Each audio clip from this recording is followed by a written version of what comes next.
खुलुमबाय स्टुडियाव दं आं राजीव बसुमतारी बे समाव नोंथांमोननि गेजेराव लानानै फैदों मोनसे गिदिर खौरां गावनि जोनोमगिरि बिफाखौनो दैमालु बर' मुंनि सुबुङा इनाय अनागारियै गिलु बालुयै गावनि आखाइजों गोफार देगाजों सुथारदों एबा दानथारदों सनितपुर जिल्लायाव बे जादों जाय जाथाया जोंनि बर'नि गेजेराव जायामोन नाथाय बे समाव जोंनि बर'नि गेजेराव मोनसे गिदिर खौरां गावनि जोनोमगिरि बिफाखौनो इनाय अनागारियै गोफार देगाजों गावनि आखाइजोंनो इनाय अनागारियै दानथारदों एबा सुथारदों आरो बे जाथायानो जादों सनितपुर जिल्लायाव जादों सनितपुर जिल्लानि आसाम आरो अरुणाचलनि सीमायाव थानाय कयलाजुलि होननाय गामियाव बे जाथाया जादों दैमालु बर' बे सुबुंनि मुङा दैमालु बर'आ गावनि जोनोमगिरि बिफाखौ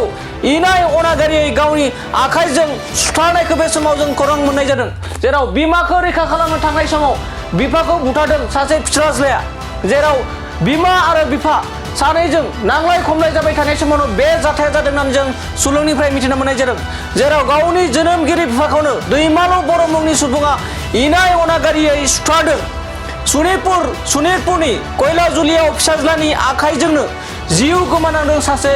जोनोमगिरि बिफाया जेराव बिमा आरो बिफाजों नांलाय खमलाय जाबाय थादोंमोन बे समाव नांलाय खमलायखौ खमायनो थांनाय समावनो दैमालु बर' मुंनि सुबुङा गावनि जोनोमगिरि बिफाखौ गोफार देगाजों इनाय अनागारि सुथारदों न'खराव दुम दाखाल जानानै असे बिफाया गावनि बिमाखौ खास्रि बिस्रि नांलाय खमलाय एबा बुलाय सलाय खालामबाय थादोंमोन बे समावनो फिसाज्लाया थांनानै दावरावनि गेजेराव फिसाज्लाया थांनानै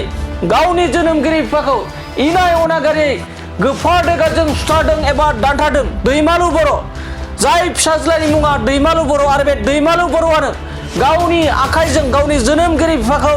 इनाय अनागारि गिलु बालियै गोफार देगाजों सुथारदों एबा दानथारदों যারা ভিনি এটা আমার ভাগিন হয় এতিয়া যেন বায়ক আমি গালিপাত আছিলে সি গালিপাত থাকোঁতে মানে সি যেতিয়া নেকি আমাৰ বায়ক যেতিয়া নেকি ভিনিয়ে দাখন লৈ কেনে দাখন যেতিয়া লৈ কেনে গৈছিলে তাক কাটিম বুলি ক'লে তাত পুতেকে আৰু কি কৰিব কি নকৰিব বুলি কেনে আৰু সিও ভাবি গ'ল ন ল'ৰা তেজ গৰম মানুহ যিহেতু তাক কাটি দিব নেকি বুলি ভাবি কেনে অলপমান পাছত আকৌ পুতেকে দাখন কাটি ল'লে কাৰণ মানে তাত জানো কি হৈ গ'ল জানো তাতে কাটি হৈ গ'ল আৰু কাটি পদ্মল বড়ো ল'ৰাটোৰ নাম কি জানে ল'ৰাৰ নাম दैमालु বড়ো পঢ়ি আছে এতিয়া BA 6 সেমিষ্টাৰ না 5 সেমিষ্টাৰ ঠিক এইটো জায়গাটো উত্তৰ মানচিৰি